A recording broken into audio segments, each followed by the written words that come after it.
আসসালামু আলাইকুম। আজকে আমরা সূরা আল বুরুজ নিয়ে কথা বলবো। এই সূরাটা শুরুই হয় মহাবিশ্বের নামে এক বিশাল শপথ দিয়ে, আর তারপর আমাদের নিয়ে যায় বিশ্বাস আর ন্যায় বিচারের এক অসাধারণ গল্পে। চলুন তাহলে শুরু করা যাক।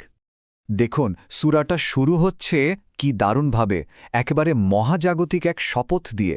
ভাবুন তো, আকাশ আর তারার নামে শপথ করা হচ্ছে। এর মানে হল সামনে যা কিছু বলা হবে তা খুবই গুরুত্বপূর্ণ, যেন পুরো মহাবিশ্ব এর সাক্ষী থাকছে। তো এই বিশাল শপথের পরেই সূরাটি আমাদের মূল গল্পে নিয়ে আসে, আর এটা বেশ মর্মান্তিক একটা কাহিনী। গল্পটা হলো আসহাবুল উখদুদের, মানে গর্তের অধিপতিদের।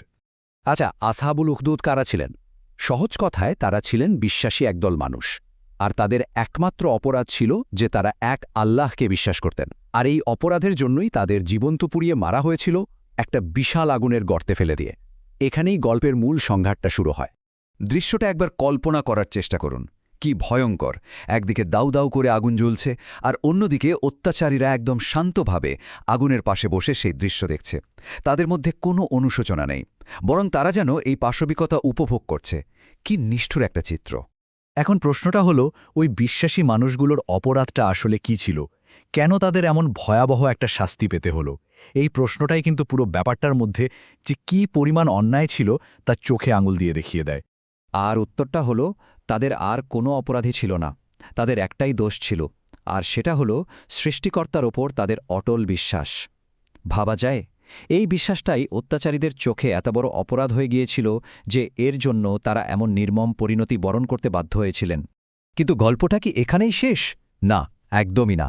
এই দুনিয়ার মর্মান্তিক ঘটনার পর সূরাটি আমাদের এক ঐশ্বরিক প্রতিশ্রুতির কথা মনে করিয়ে দেয়। আসল বিচার তো এখনও বাকি। এই স্লাইডটা দেখুন, দুটো দলের পরিণতির মধ্যে কি আকাশ পাতাল তফাত। একদিকে যারা অত্যাচার করেছিল তাদের জন্য অপেক্ষা করছে জাহান্নামের কঠিন শাস্তি, আর অন্যদিকে যারা বিশ্বাসে অটল ছিল তাদের জন্য রয়েছে জান্নাত, যেখানে বয়ে চলেছে ঝর্ণাধারা। এটাই হলো ঐশ্বরিক ন্যায়বিচার। আর এই আয়াতটা আমাদের সেই কথাই আবার মনে করিয়ে দিচ্ছে যে আল্লাহর পাকড়াও আসলেই খুব কঠিন। দুনিয়াতে কে কি করছে তার সবকিছুর পুঙ্খানুপুঙ্খ হিসাব নেওয়া হবে। এই বিচার থেকে পালানোর কোনো উপায় নেই। চলুন এবার বিষয়টাকে আরেকটু বড় প্রেক্ষাপটে দেখি। এই যে জবাবদিহিতার ব্যাপারটা, এটা কিন্তু কোনো বিচ্ছিন্ন ঘটনা নয়, বরং ইতিহাস জুড়ে বারবার একই জিনিস ঘটে এসেছে। এটা একটা চিরন্তন নিয়ম। এই বিষয়টা আরও ভালোভাবে বোঝানোর জন্য কোরআন দুটি বিখ্যাত ঐতিহাসিক উদাহরণ আমাদের সামনে তুলে ধরে। ফেরাউন আর সামুদ জাতির কথা মনে আছে তো? তারা ক্ষমতার অহংকারে অন্ধ হয়ে গিয়েছিল, আর তাদের শেষ পরিণতি কতটা ভয়াবহ হয়েছিল তা তো আমরা সবাই জানি। তবে শুধু কঠিন বিচার বা শাস্তির কথাই কিন্তু বলা হচ্ছে না। এই সূরাতে আল্লাহর অন্য গুণের কথাও বলা হয়েছে। তিনি যেমন কঠোর শাস্তিদাতা, ঠিক তেমনি তিনি ক্ষমাশীল, প্রেমময়, আর তিনি মহামহিমান্বিত আরশের অধিপতি। তিনি যা ইচ্ছা তাই করতে পারেন, তার ক্ষমতার কোনো সীমা নেই। আচ্ছা, আমরা আলোচনার একদম শেষ দিকে চলে এসেছি। এখন আমরা কথা বলবো এই বাণী বা কোরআন নিয়ে। যারা এটাকে অস্বীকার করে তাদের ব্যাপারে কি বলা হচ্ছে? এটা একটা বাস্তবতা। এত সব স্পষ্ট প্রমাণ আর ঐতিহাসিক উদাহরণ থাকার পরেও কিছু মানুষ সব সময়ই সত্যকে অস্বীকার করে এসেছে আর এখনও করে। কিন্তু মানুষ যতই অস্বীকার করুক, তার জবাবে কি বলা হচ্ছে?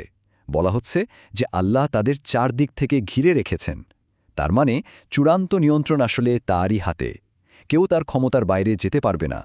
আর তাই এই বার্তা কোনো মানুষের বানানো গল্প বা নিছক কবিতা নয়। সূরাটি এবার তার চূড়ান্ত বক্তব্যের দিকে যাচ্ছে, যা এই কোরআনের আসল পরিচয় তুলে ধরবে। আর এখানেই আলোচনার সমাপ্তি। একদম পরিষ্কারভাবে ঘোষণা করা হচ্ছে যে এটা এক মহিমান্বিত কোরআন, আর এটা লাওহে মাহফুজে, মানে এক সুরক্ষিত ফলকে লেখা আছে। এর মানে হল এই বাণী চিরন্তন, সংরক্ষিত এবং অপরিবর্তনীয়।